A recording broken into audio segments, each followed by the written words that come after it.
আজ থেকে 15-20 বছর আগে এই সমস্ত গ্রাম অঞ্চলে প্রায় বাড়িতে হাঁস মুরগি লালন পালন হতো।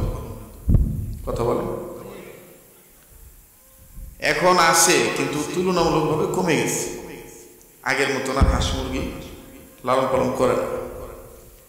আচ্ছা, কম করুক আর বেশি করুক, থাক আর না থাক, আপনারা বলেন তো দেখি, হাঁস মুরগি যে ঘরে থাকে আপনাদের এই কালিহাতীতে, টাঙ্গাইল জেলায়, এই ঘরটার নাম আঞ্চলিকতায় কি বলেন আপনারা? খোয়ার।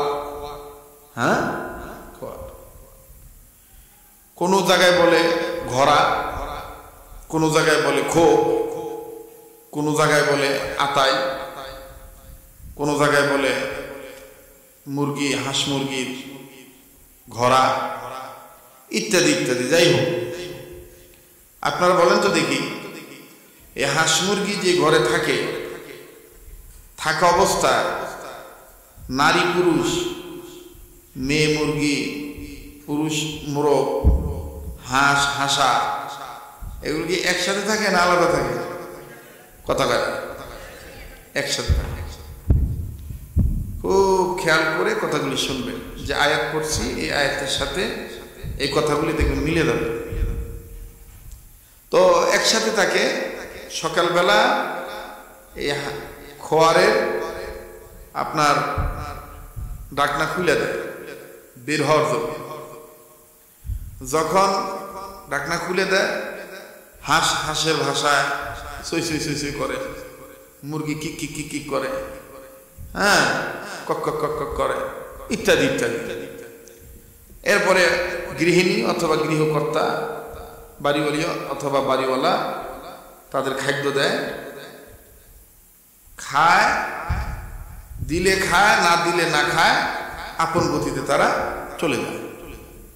সারাদিন আর আসে না। সারাদিন আসে? কতক্ষণ আসে? আসে। এখন আমি যদি বলি আসে, তাহলে তো একটা পেশ লাগে। আসে 11:30 পৌনে 12টার দিকে একটা মুরগি আসে। সে মুরগি রইল ডিম পারি মুরগি। হ্যাঁ, ডিম পাড়ার ব্যথা উঠলে আইসা দেখবেন সিগন্যাল দেয়। এমন সিগন্যাল দেয় পুরা কালি হাতিরে দলা হাতি বানায়। হ্যাঁ, সিগন্যাল দেয় না, খালি সিগন্যাল দেয়। মানে বুঝায় যে আমার ব্যথা উঠছে, ডিম পারবো, কখনো দেবো কখনো দেবো, এরকম খালি সিগন্যাল দেয়। রাগ করতেছে নাকি আপনারা? তখন বাড়িওয়ালি এই মুরগি যেন সহজে ডিম পারতে পারে, এই জন্য আর একটা ডিম ওরে দেখাইয়া থুই আসে। এই বেচারি আল্লাহর হুকুমে 40 মিনিট 45 মিনিট যাই পয়সা থাকে, পয়সা থাকার পরে আল্লাহর হুকুমে ডিম পারে। তো ডিম পারার আগে ছিল একরকমের সিগন্যাল, ডিম পারার পরে বাপরে বাপ, আগে তো এক থানা গরম করছে, কারণ পুরা টাঙ্গাইল জেলায় গরম। কাক কাক কাক কাক কথা কার, এটার অর্থ হইল দিলাম তো নিলা না কে, দেহ দেহ কাক কাক কাক, দেহ দেহ। হ্যাঁ, আমি আসলে রিসার্চ করে কথা বলি। আমি চেষ্টা করি গ্রামের মানুষদেরকে, সামাজিক মানুষদেরকে সামাজিক কথা দিয়ে একটা বিষয় বোঝানোর জন্য। তো রসিকতা করার জন্য বলি না, বোঝানোর জন্য বলছি। পরে এই ডিম মালিক হেফাজত করে। যাই হোক, আমার বন্ধুগণ, আমার ভাইরা, মুরগির, হাঁস মুরগি যেমন খোয়ারে থাকার সময় তাদের মধ্যে কোনো ভেদাভেদ থাকে না, নারী পুরুষের সাথে থাকে। আমরাও দুনিয়াতে আসার আগে একটা খোয়ারে আসি, ওইটা হলো মায়ের পেট নামক খোয়া। কথা বলে বাস্তব না বাস্তব? এই মায়ের পেটে থাকা অবস্থায় কেরা হিন্দু কেরা মুসলমান, এগুলো কিন্তু কোনো মান বিচার ছিল না। মুসলমান মায়ের পেটে যে সন্তান জন্ম নিছে, এই সন্তান মুসলমানের সন্তান। আবার ঠিক সেম হিন্দু গর্ভবতীর পেটে যে সন্তান জন্ম নিছে তাকে কেউ মুসলমান বলে না, তাকে বলে হিন্দু সন্তান। কথা বলেন ঠিক কিনা? আবার যে বৌদ্ধর ঘরে জন্ম নিছে তাকে বৌদ্ধ বলে, যে খ্রিস্টানের ঘরে জন্ম নিছে তাকে খ্রিস্টান বলে। তো তো আমি আপনি তো আল্লাহর শুকর, আল্লাহর মেহেরবানি, আল্লাহর ফজল করম দ্বারা, রহম দ্বারা আল্লাহ তাআলা আমাদেরকে মুসলমানের মায়ের পেটে, মুসলমান মায়ের পেটে আমাকে আপনাকে দিছে। আল্লাহ খুশি না বেজার? যদি খুশি হয়ে থাকেন তার একবার বলেন আলহামদুলিল্লাহ। তো মুসলমান মায়ের পেট থেকে, পেট নামক গর্ভ নামক খোয়ার থেকে বাইর হইছে। দুনিয়াতে টাল মাটাল, কেউ শিক্ষিত, কেউ অর্ধ শিক্ষিত, কেউ ধনী, কেউ গরিব, কেউ বাংলা শিক্ষিত, কেউ ইংরেজি শিক্ষিত, কেউ আলেম, কেউ তলবে এলেম, কেউ পীর, কেউ মুরিদ, নানান কর্ম ব্যস্ততায় আমরা আছি। আল্লাহ ভবিষ্যৎ জানেন বিদায় আল্লাহ পাক ডাক দিয়ে বলছেন, এই ইমানদার বান্দা বান্দিরা, তোমরা আমাকে ভয় করো মতন ভয় করো। আর একটা কথা শুনে রাখো, যেই খোয়ার থেকে বাইরেছো এটা ছিল তোমার মায়ের গর্ভ নামক খোয়ার। আবার কিন্তু আমার নির্দেশে নির্ধারিত কবর নামক একটা খোয়ারে তোমার আশা লাগবে। কবর নামক একটা খোয়ারে তোমার আশা লাগবে। তুমি যে আসবা কবর নামক খোয়ারে, এই কবর নামক খোয়ারে আসার আগে আমি আল্লাহ তোমাকে সাবধান করে বলে দিচ্ছি, ওয়ালা তামুতুন্না ইল্লা ওয়া আনতুম মুসলিমুন, মৃত্যুবরণ করিও না সত্যিকারের মুসলমান না হইয়া। কবর নামক খোয়ারে আসিও না সত্যিকারের মুসলমান না হইয়া কবর আইসো না। কবর কিন্তু মূলত ভালো জায়গা না। কবর কি ভালো জায়গা? কথা কয় না, ছাত্র ভাইরা কথা বলো। কবর কি ভালো জায়গা? কবর ভালো জায়গা না। কবর হলো বিচ্ছুর ঘর, বেআমলদের জন্য কবর কঠিন শাস্তির ঘর। এটাই হাদিসে পাকের মধ্যে ইরশাদ আছে, রাসূল বলেন কবর দৈনন্দিন জীবনে প্রত্যেকটি মানুষকে 70 বার ডাক দেয়। ডাক দিয়া বলে, ভালো হাঁটতেছো ভালো কথা, আমার কাছে আসার আগে হিসাব করে আইসো। আমার কাছে কিন্তু এই টাকা চলবে না, পয়সা চলবে না, আমল লাগবে। আমল যার ভালো হবে আমার ব্যবহার তার সাথে ভালো হবে। কথা বলেন ঠিক কিনা? তো সত্যিকারের মুসলমান হয়ে যদি কবরে যাই, কবর আমার সাথে ভালো ব্যবহার করবে, ঠিক কিনা? এই জন্য আমাদের দেশের কোন এক কবি ইদানিং এই ইসলামী হামদ নাট্রা কবরের জগতের আলোচনার এই সঙ্গীতটা খুব ভালো বিশ্বে ছড়াইছে। আমি মাঝে মাঝে চেষ্টা করি আর কি, কায়দা করে কবি বলছেন, কবর জায়গা ভালো নয়, কবর জায়গা ভালো নয়, কবর জায়গা ভালো নয়, কবর জায়গা ভালো নয়, আমল দিয়ে কবর গৃহ সাজায় নিতে হয়, কবর জায়গা ভালো নয়, কবর জায়গা ভালো নয়। বলেন কবর জায়গা ভালো নয়, কবর আমল দিয়ে কবর গৃহ সাজায় নিতে হয়, কবর জায়গা ভালো নয়, কবর জায়গা ভালো নয়। 6 দিন পরে নখ খসে যাবে, 9 দিন পরে চুল, 6 দিন পরে নখ খসে যাবে, 9 দিন পরে চুল, কবর গাহের সামান নিতে কইরো না কেউ ভুল, কবর জায়গা ভালো নয়, কবর জায়গা ভালো নয়, আমল দিয়ে কবর গৃহ সাজায় নিতে হয়, কবর জায়গা ভালো নয়, কবর জায়গা ভালো নয়। ঠিক কিনা বলে মোহতারাম হাজিরিন? তো কবরে ঢোকার আগে আমাকে আপনাকে সত্যিকারের মুসলমান হয়ে ঢুকতে হবে। এই দুনিয়াতে চলার মাঝে অনেক সমস্যা আসতে পারে, কিন্তু বুজুর্গরা বলেন আল্লাহর ভয় যদি অন্তরে থাকে, যদি অন্তরে থাকে আল্লাহর ভয়, তোমার হবে না কোনো ক্ষয়, আসবে না তোমার তকদিরে পরাজয়, হবেই হবে তোমার জয়। সুবহানাল্লাহ কন, আবার কোন সুবহানাল্লাহ। তো আল্লাহকে ভয় করার মতন ভয় করতে হবে। নির্দেশ কার? কথা বলেন কার? আর সত্যিকারের মুসলমান না হইয়া কবরে যাওয়া যাবে না, এই নির্দেশ কার? ইয়া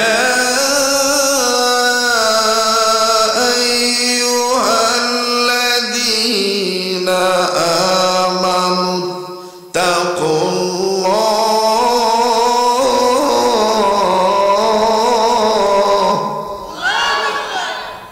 এ কথা কার? আল্লাহর কথা। আল্লাহ বলেন ইমানদাররা তোমরা আমাকে যারা ভয় করো, হাক্কা তুকাতিহি, ভয় করার মতন ভয় করো। আল্লাহ বলেন আমাকে ভয় করো, আবার বলছেন হাক্কা তুকাতিহি, ভয় করার মতন ভয় করো। দেখবেন চেয়ার টেবিলে যদি কোনো পোলাপান পড়বার বসে, বাপ মা যদি কাজে ব্যস্ত থাকে, পোলাপান যদি অনেক সময় এই মনে করেন যে পরাবাদ দিয়া কলম দিয়ে খোঁচাইতেছে, তখন মা বাপ ধমক দেখা, এই পড়লে পড়ার মতন পড়, হাক্কা তুকাতি, ভয় করলে ভয় করার মতন কর। রোজার মাসে ঘুষ নিব না। আমি গেছিলাম এক অফিসার, মাস্ক পরে গেছি, তো তা আমার দিয়ে বুঝে নেই যে আমি মাস্ক তো পরা। আমি কি স্যার এই ফাইলে সই দিলে এটা অনায়াসে উপরে জায়গা কয়, তা দেওয়া দেব, তো এই নিচে কিছু কয় নাই, মানে পিওনের কথা কথা পিওন কিছু কয় নাই।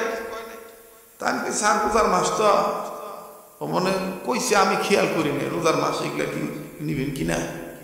তো না আমি তো রোজার মাস ওটা হাত দিয়ে ধরি না। তা হাত দিয়ে ধরে না তুই কি করবে? ওই যে টেবিল নিচে ঝুড়ি আছে, ও ঝুড়ি ছুঁয়া যা, ইফতার করার পর আমি দেখবো ধরবো। কি মুসল্লি চিন্তা করছে, এটা কি আসলে ভয় করা হয়? এটা সাময়িক ভয় করা। এই জন্য আল্লাহ বলেন হাক্কা তুকাতিহি, ভয় করার মতো ভয় কর। এ কথা কার? মুসলমান ভাইরা আমার, বন্ধুবা, অন্যান্য দিনের মতন আমি অনেক চিল্লায় কথা বলবো না।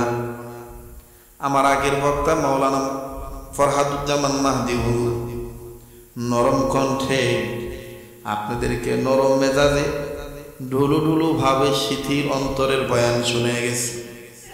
আমি আজ অন্য ভঙ্গিমায় কথা বলবো, বাজানো খুব খেয়াল করে শুনবেন। দেখেন তো দেখি দিলটা নরম হয়নি, এক ফোঁটা চোখের পানি ফেলাইতে পারেন কিনা। কান্না না আসলেও কান্নার ভান ধরবেন। তবে বিশ্বাস করবেন, অন্তরে যদি আপনার ইয়াকিন মজবুত হয়, আল্লাহর প্রতি ভালোবাসা, আল্লাহর ভয় যদি আপনার অন্তরে জায়গা হয়, দেখবেন প্রতিটি কথা আপনার অন্তরে রেখাপাত করবে। আর বাবাজি, আল্লাহর ভয় অন্তরে অর্জন করলে আপনার যে জয় হয়ে যায়, এটার বাস্তবতায় আসেন। আমি লম্বা করব না, লেটেস্ট একটা নিউজ আপনাদেরকে জানাই। ইত্তাকুল্লাহ হাক্কা তুকাতিহি, আল্লাহকে ভয় করার মতন ভয় করলে মাঝখানে ঝামেলা হইলেও বাজান শেষে ইমানের সহিত মৃত্যুবরণ হয়ে যায়।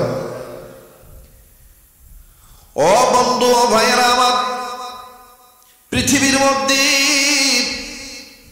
বিশ্ববিখ্যাত ভার্সিটি যে তথ্যটা কারেন্ট অ্যাফেয়ার্স নামক একটা মাসিক পত্রিকায় পাওয়া যায়, আমার বন্ধুগণ, কারেন্ট নিউজ, কারেন্ট ওয়ার্ল্ড, যে আলোচনাটা আল্লামা তকি উসমানী দামাত বারাকাতুহুল আলিয়া কত সুন্দর করে উম্মতের ইসলার জন্য প্রেসক্রিপশন আকারে তিনি কিতাবে তুলে ধরলেন।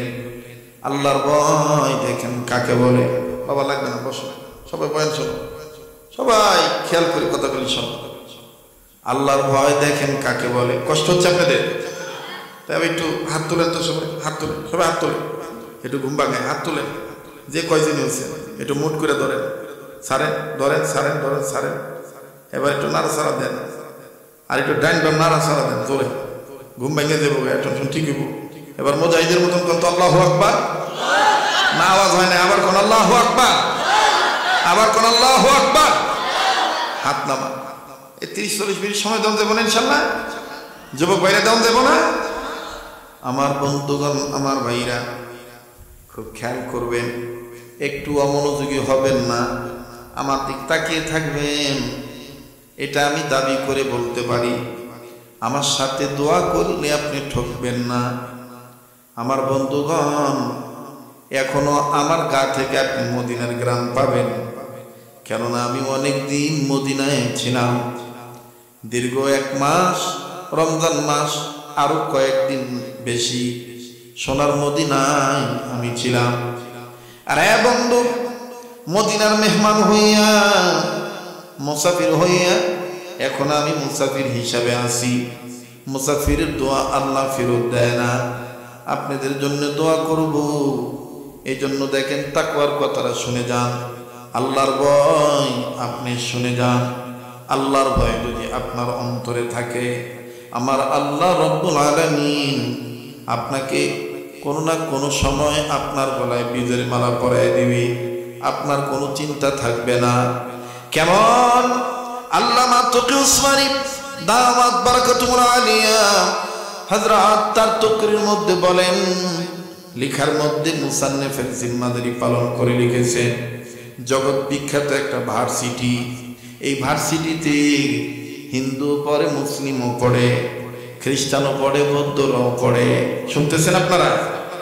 হিন্দুও পড়ে, বৌদ্ধও পড়ে, খ্রিস্টানও পড়ে, মুসলিমও পড়ে, বাবাজি ধনীও পড়ে, গরিবও পড়ে, সবাই যার যার অ্যাবিলিটি অনুযায়ী তারা ফ্যাসিলিটি পেয়ে কোয়ালিটি সম্পন্ন ভার্সিটি তারা লেখাপড়া করে। বন্ধুরে, একদিনের একটা ঘটনা, ওই ভার্সিটিতে যখন খ্রিস্টান একজন মেয়ের নাম তার হলো মিথিলা। বলো না যুবক বন্ধুরা, মেয়েটার নাম কি? আবার বলেন না, নাম কি? চেহারাও অনেক সুন্দর, দেখতে অনেক সুন্দর, এত সুন্দরী নারী। মেয়েটা সুন্দর হওয়ার কারণে তার বাবা তারে আদর করে নাম ধরে ডাকে বিউটি, মা ডাকে সুইটি। দেখবেন আমাদের কোনো পোলাপান যদি নাদুস নুদুস হয়, আদর করতে করতে চুমা দিয়া একবার বুকে লাগাই, একবার কপালে চুমা দেই, আবার নানান তারে নাচানাচি করে, বলি উলি বাবা তুতু। কথাটা জোরে কথা কন। আদর করতে করতে একেবারে কত সুন্দর করে কয়, তুই আমার আত্মা, তুই আমার কলিজা, ওরে আমার জাদুমণি। কথা কেন? মেয়েটা দেখতে অনেক সুন্দর, এই জন্য বাবা আদর করে ডাক দিয়া বলে বিউটি, আর মা তার নাম ধরে ডাকে সুইটি। এই বিউটি যখন কলেজে যায়, নগ্ন পরিবেশটা করেই সে যায়, হাঁটুর উপরে সে প্যান্ট পরে, তার চাকচিক্যময় শরীর যখন সে প্রদর্শনী করায়, হিন্দু বৌদ্ধ খ্রিস্টান মুসলিম সব ছেলেরা তার দিকে তাকায়। মুসলমানদের মধ্যে এক মুসলমান ছেলে এই খ্রিস্টান মেয়েটার দিকে তাকায় না। পাশের বন্ধুরা ডাক দিয়ে বলে, কি বে, তোর মন কি কিছু চায় না? এইভাবে আমরা সবাই দেখি, তুই কেন দেখোস না? মুসলিম ছেলেটা একদিন দুই দিন নিজে না দেখে টিকে থাকতে পারলো, কিন্তু সঙ্গী সাথীদের উস্কানির কারণে ওই দিন আর টিকে থাকতে পারলো না। ওই দিন যেদিন এই নগ্ন পরিবেশের মহিলাকে, বিউটি সুইটিকে, মিথিলাকে, খ্রিস্টান মেয়েকে দেখার জন্য যখন তাকাইল, সবাই অবাক দৃষ্টিতে তাকিয়ে আছে, এত সুন্দর। এই মুসলিম যুবক ছেলেটাও তাকাইল, তাকাইয়া সুন্দর নারীর চেহারা দেখে, খ্রিস্টান নারীর সৌন্দর্য দেখে এই মুসলিম ছেলেটা আওয়াজ দিয়ে বলল আলহামদুলিল্লাহ। একটু আওয়াজ দিয়ে বলেন না আলহামদুলিল্লাহ। পাশের ছেলেরা ডাক দিয়ে কয়, ভাই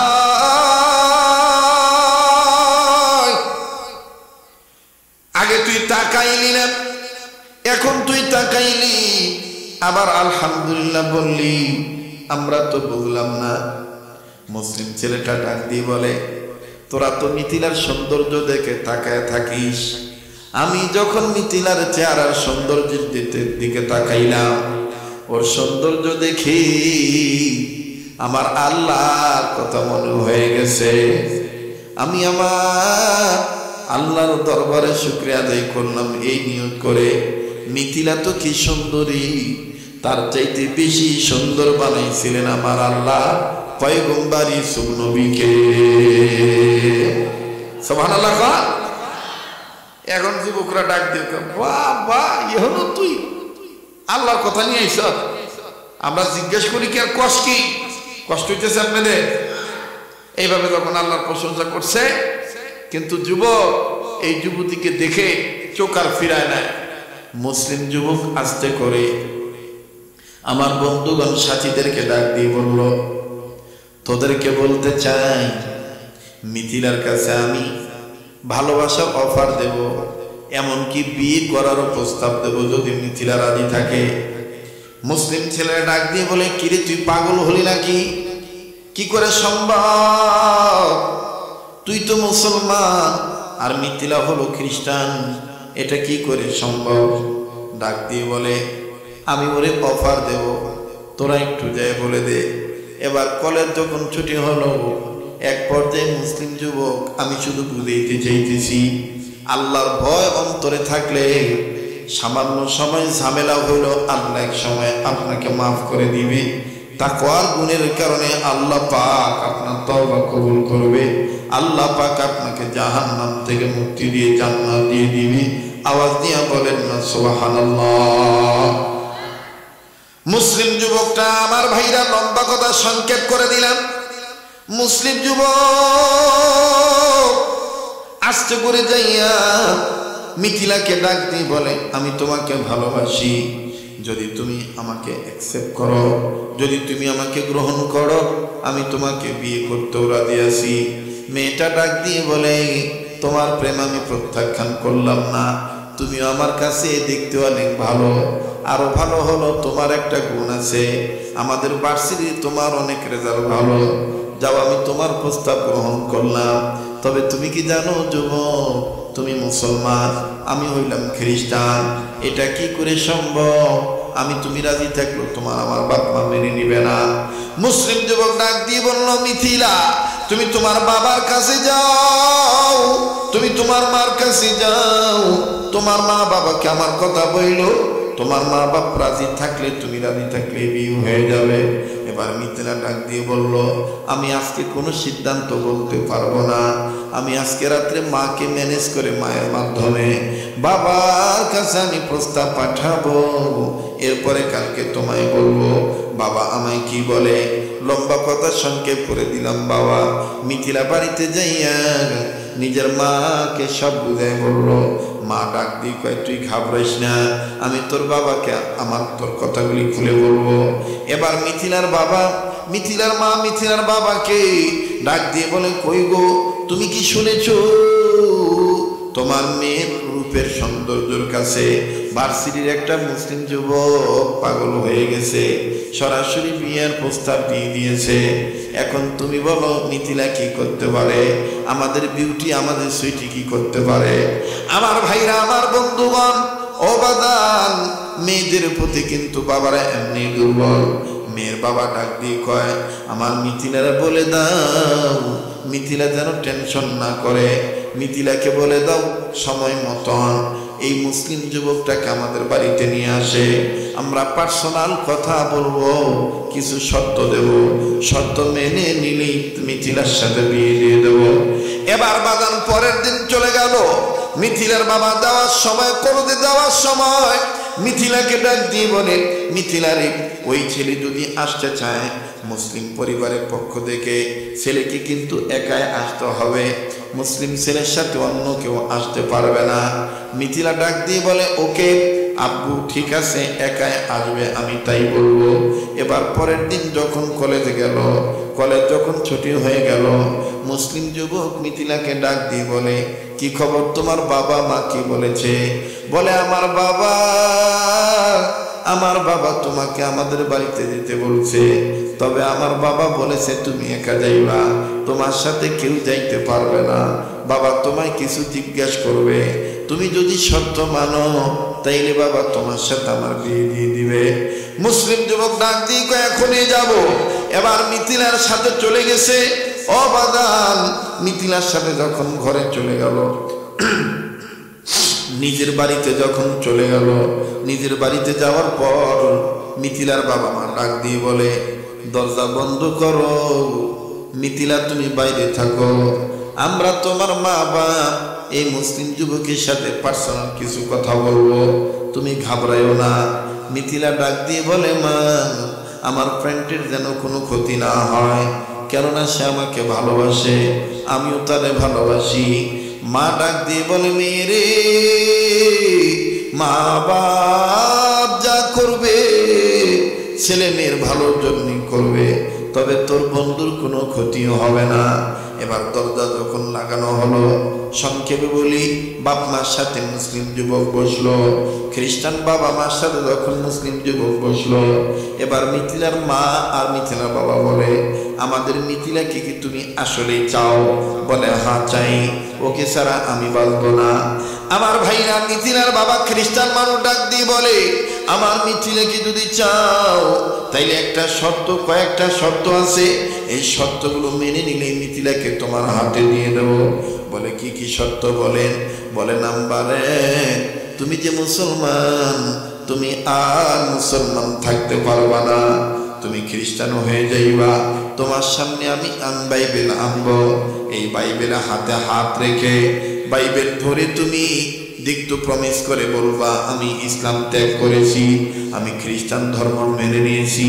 বলে আর কি শর্ত বলেন? ডাক দিয়ে বলে, দ্বিতীয় নম্বর শর্ত হলো তোমার মুখে লম্বা দাড়ি, এই দাড়ি কেটে ফেলতে হবে। বলে আর কি শর্ত বলেন?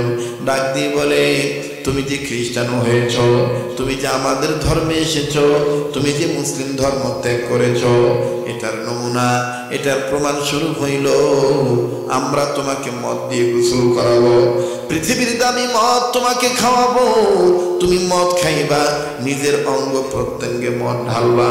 বলে আর কি শর্ত?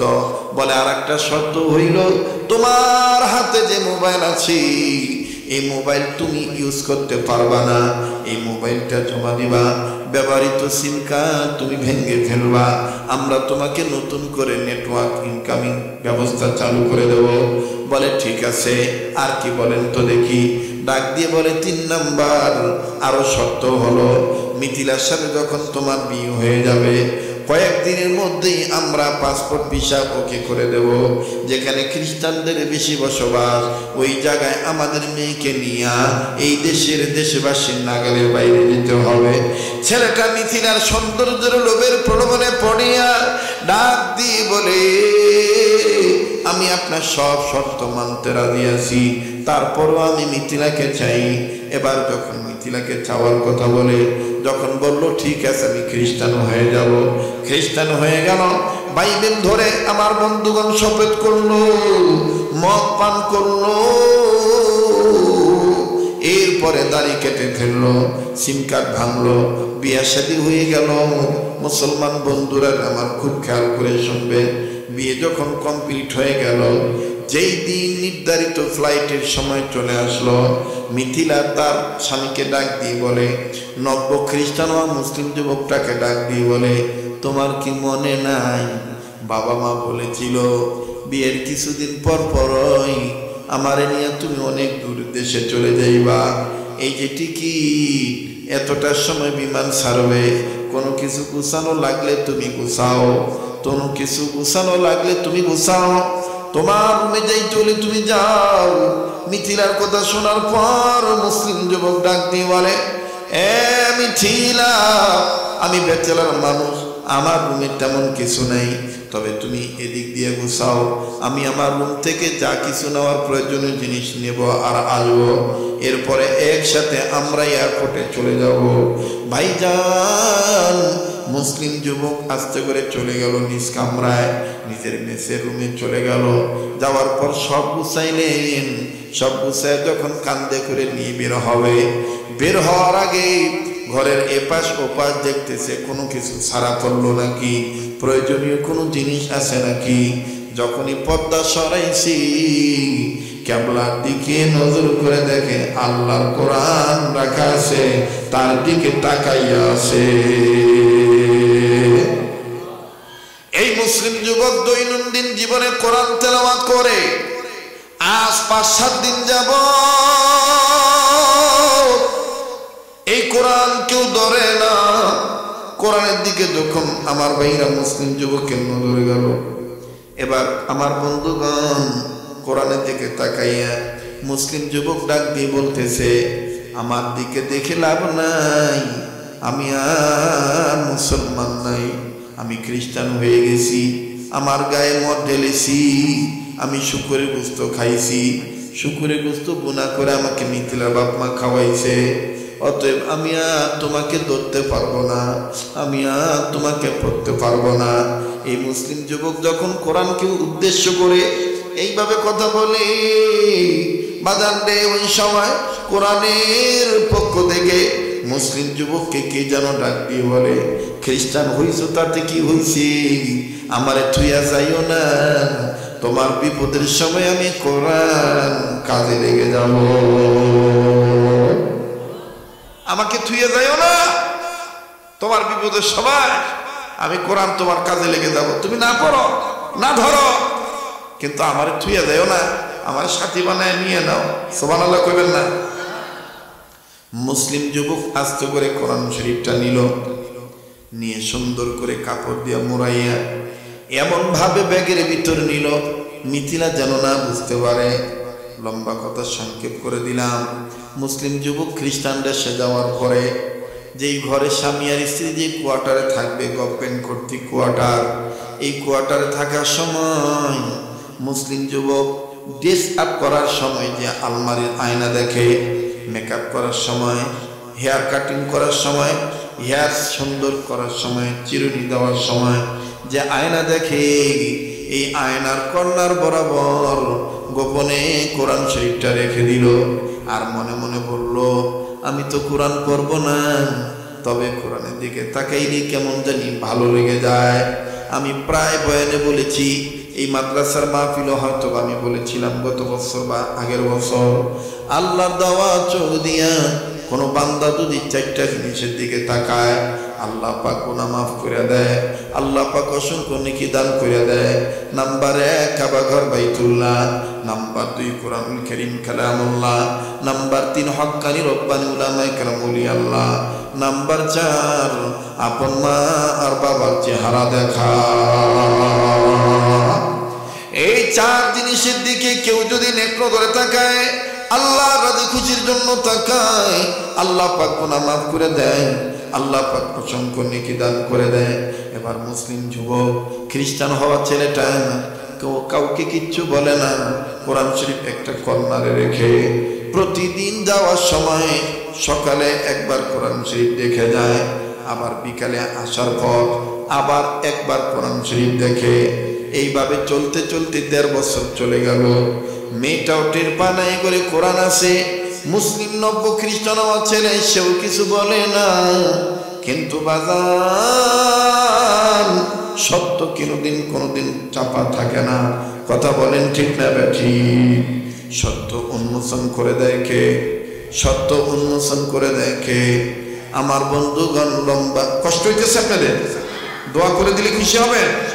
এ কথাটা ফিনিশিং দিয়ে আমি দোয়া করে দেবো বাজান।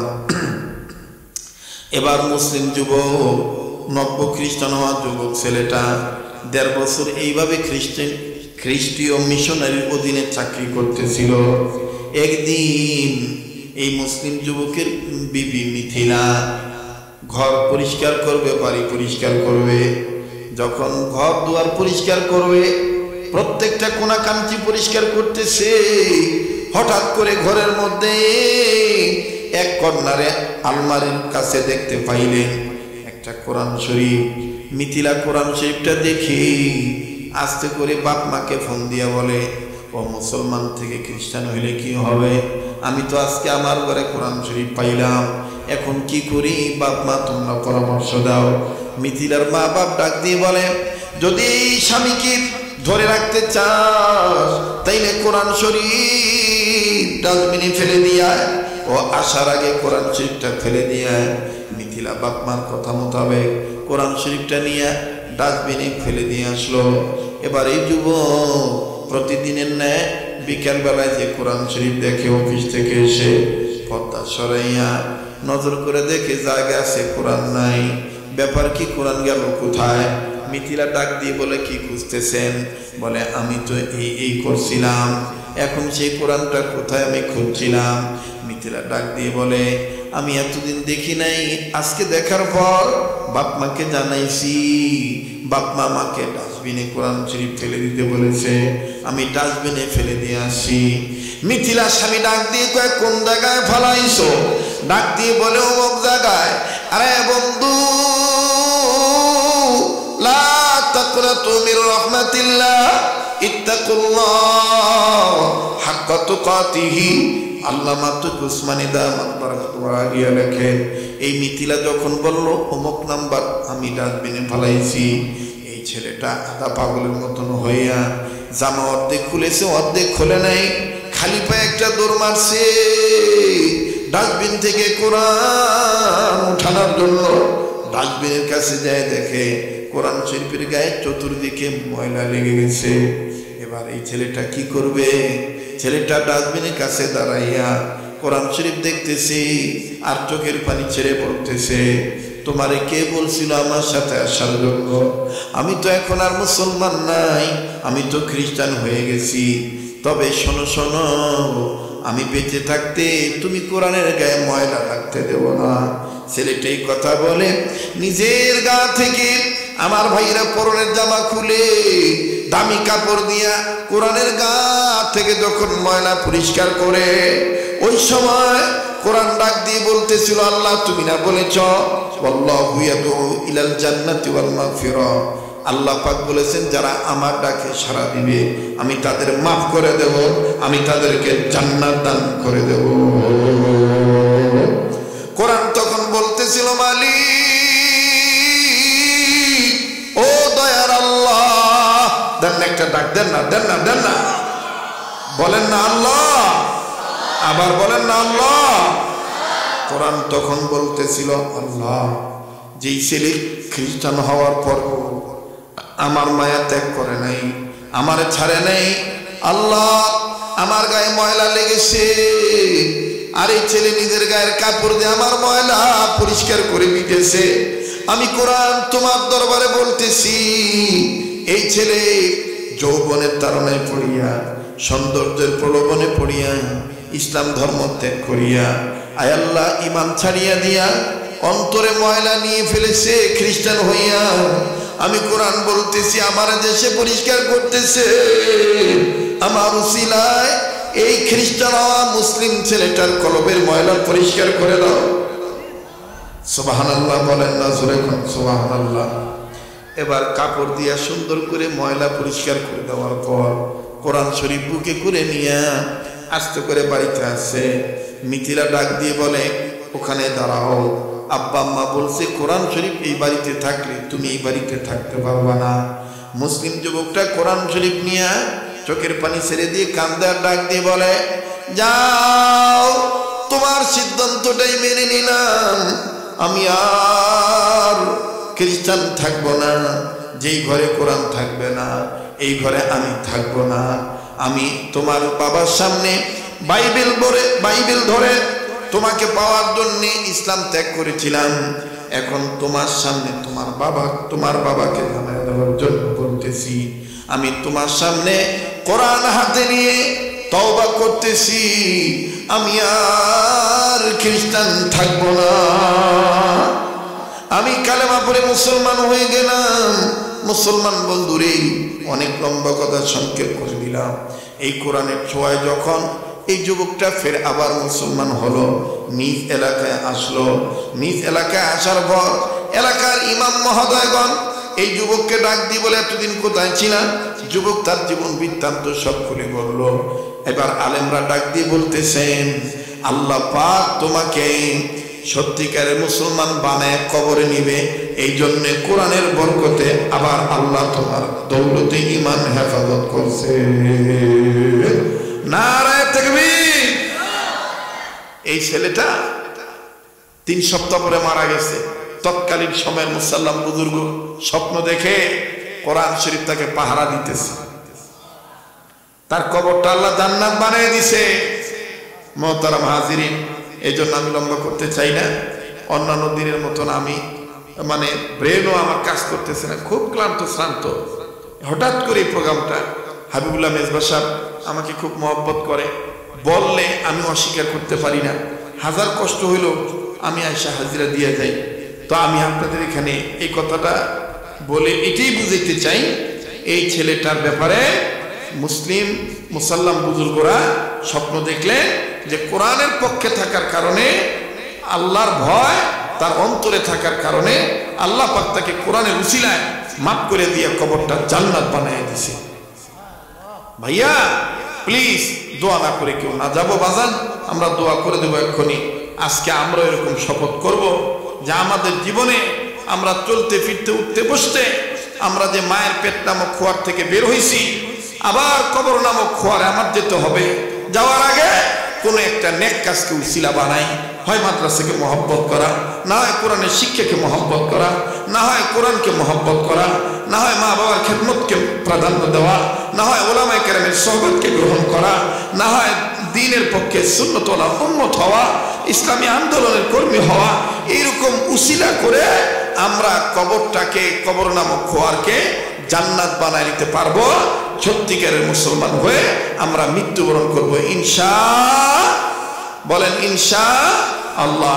শেষ করার আগে আমি আপনাদের কাছে বলতে চাই, এই মাহফিলে, এই মজলিসে যারা আছে একটা নিয়ত করবেন, যদি কোনো মাদ্রাসায়, যদি কোনো মসজিদে কোরআন শরীফের গায়ে গিলাফ না থাকে, 200, 250, 300 টাকা লাগে কোরআন শরীফের একটা গিলাফ বানায় নিতে।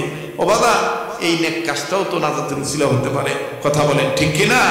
তো আমি জানতে চাই, মুসলমান হিসাবে আমাদের সামনে যদি এরকম কোরআন অপমানিত হইতে দেখি, কোরআনের গায়ে কাপড় নাই, কভার নাই, কোরআনের গায়ে ধুলাবালি লেগে রয়েছে, আমরা আল্লাহ হওয়ার জন্য নিজের পকেটে টাকা খরচ করে কোরআনের গিলাফ বানায় দেব, তো এরা ইনশাল্লাহ, তো এরা ইনশাল্লাহ। আল্লাহ পাক আমাদের সবাইকে কবুল করেন। মাওলানা হাবিবুল্লাহ মেজবাহ সাহেবের মর্যাদাকে আল্লাহ আরো বাড়ায় দেন। আমাদের আজকে যিনি আমাকে রাহবারি করে নিয়ে আসছেন, সিরাজগঞ্জের কিছু সন্তান, এলেঙ্গা অনেক মাটি ও মানুষের আলেম হিসেবে যার প্রাধান্য আছে, মাদ্রাসাও আছে, মসজিদও আছে, মোটামুটি মাশাআল্লাহ টাঙ্গাইল জেলার মানুষের সাথে রক্তের চাইতে বেশি বন্ধনের সম্পর্ক হয়ে গেছে। আমার স্নেহের মাওলানা আব্দুল মালিক ধলেশ্বরী সহ অনেক উলামায়ে কেরাম এখানে আছেন, মাওলানা জাহিদুল ইসলাম আইয়ুবী সাহেব সহ অসংখ্য উলামায়ে কেরাম এখানে আছেন।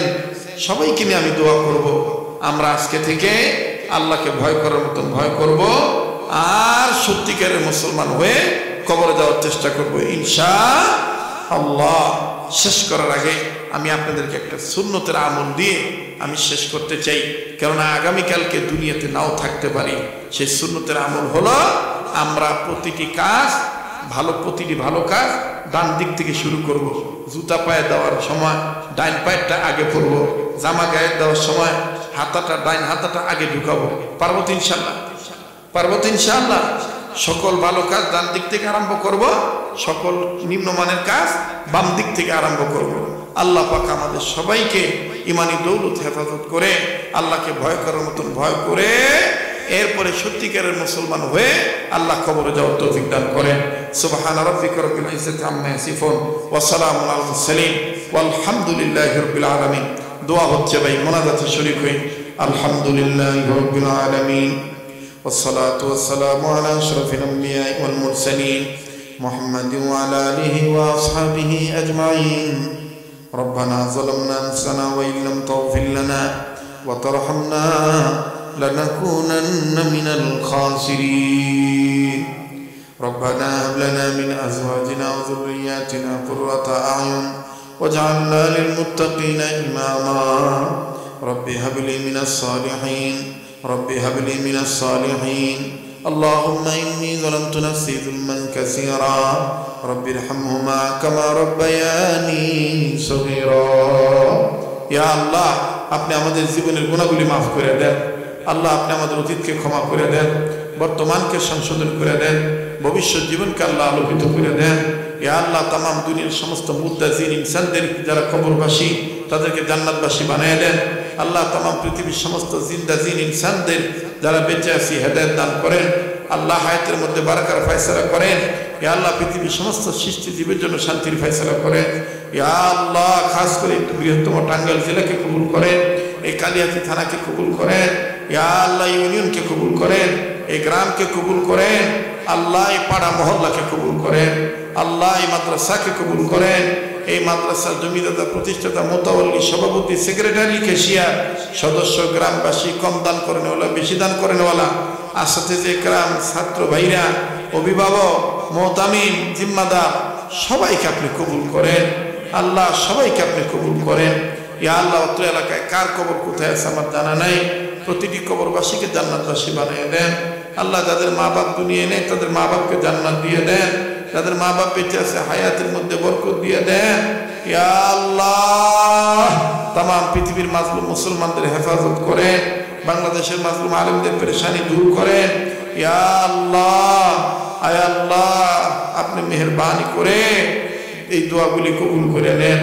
আল্লাহ অত্র এলাকার মা বোনদেরকে পর্দানিশী বানিয়ে দেন। আল্লাহ বাপ ভাইদেরকে আপনি মেহেরবানি করে সুস্থতার হায়াত দান করেন। আল্লাহ যে সমস্ত বুড়া বুড়ি নারী পুরুষ যুবক যুবতী ধনী গরিব আল্লাহ অসুস্থ হয়ে হাসপাতালের ক্লিনিকে বিছানায় শুয়ে আছে, বাড়ির ঘরের বিছানায় রুগী হয়ে পড়ে রয়েছে, আল্লাহ তাদেরকে তুমি সুস্থ করে দাও। আল্লাহ তুমি তাদেরকে সুস্থ করে দাও। ইয়া আল্লাহ খাস করে অত্র এলাকার মা বোনদেরকে পর্দানিশী বানিয়ে দাও। অত্র এলাকার যুবকদেরকে মাদক মুক্ত জীবন দান করে দাও। ইয়া আল্লাহ রুটঘাটে চলাচল করে মোটরসাইকেল যানবাহন নিয়ে সব ধরনের রুটঘাটের অ্যাক্সিডেন্ট দুর্ঘটনা থেকে বালা মুসিবত থেকে আমার এই ভাই বাবা বন্ধুদেরকে তুমি হেফাজত করো। ইয়া আল্লাহ যারা ব্যবসা করে অত্র এলাকায় ব্যবসায়ীদের ব্যবসায় বরকত দিয়ে দাও। যারা চাকরি করে প্রমোশন দিয়ে দাও। যারা লেখাপড়া করে রেজাল্ট ভালো করে দাও। অত্র এলাকার যারা প্রবাস জীবনে আছে আল্লাহ সকল প্রবাসী ভাই বন্ধুদেরকে তুমি ভালো রাখো। আয় রোজগারে বরকত দিয়ে দিও। সময় মতো নিরাপদে সহি সালামতে দেশের সন্তান দেশে ফিরত আইনা দিও। যারা বিদেশ যাওয়ার জন্য টাকা পয়সা জমা দিয়ে আটকা পড়ে আছে দ্রুত যাওয়ার ব্যবস্থা করে দাও। ইয়া আল্লাহ অত্র এলাকার ঘরে ঘরে রহমত বরকত নাজিল করে দাও। যেই ঘরে স্বামী স্ত্রীর জীবনে সুখ নাই সুখের ব্যবস্থা করে দাও। যাদের সন্তানাদি হয় না নেককার সন্তানাদি দিয়ে দাও। ইয়া আল্লাহ খাস করে আমাদের নসিবে বারবার মক্কা মদিনা জিয়ারত নসিব করো। জীবনে একবার হলো স্বপ্নের মাধ্যমে নবীর দিদার নসিব করো। আল্লাহ আমার বাংলাদেশ থেকে যত পীর বুজুর্গরা ইন্তেকাল করে চলে গেছে আল্লাহ কবরে শায়িত আছে, চিশতিয়া কাদরিয়া নকশবন্দিয়া মুজাদ্দিদিয়া সোহরাওয়ার্দিয়া সাহাবেরিয়া আল্লাহ খাস করে আমার পীর ও মুর্শিদ শেখুল ইসলাম আহমদ শফি রহমতুল্লাহ সহ যত বুজুর্গরা ইন্তেকাল করছেন সমস্ত ওলিদেরকে জান্নাতুল ফেরদৌসের উচ্চ মাকাম দান করে দেন। যত ওলি আল্লাহ বর্তমান বেঁচে আছে হায়াত বাড়ায় দেন। আয় আল্লাহ এই মাদ্রাসার যা যা দরকার গায়বী খাজানা থেকে ব্যবস্থা করে দেন। ইয়া আল্লাহ হাত নামাইতে মনে চায় না আল্লাহ আমার দিল বলে তুমি আজকে দোয়া ফেরত দিবা না। আল্লাহ যে যা চাই তুমি দিয়ে দাও। আল্লাহ আল্লাহ নফসের তাড়নায় পড়ে তোমার গোলামি বাদ দিয়া নফসের গোলামি করছি। আল্লাহ তুমি তোমার গোলাম হিসেবে আমাদের মাফ করে দাও। তুমি আমাদের মালিক হিসেবে আমাদের মাফ করে দাও। আল্লাহ যা চাইতে পারলাম দিয়ে দাও। যা চাইতে চাইছিলাম মনে নেই ভুলে গেছি আল্লাহ তুমি সেটা জানো, তোমার এলেমে জানা আছে, ওইটা দিয়ে দাও। আল্লাহ আল্লাহ যা বলতে পারছি কবুল করে নেও।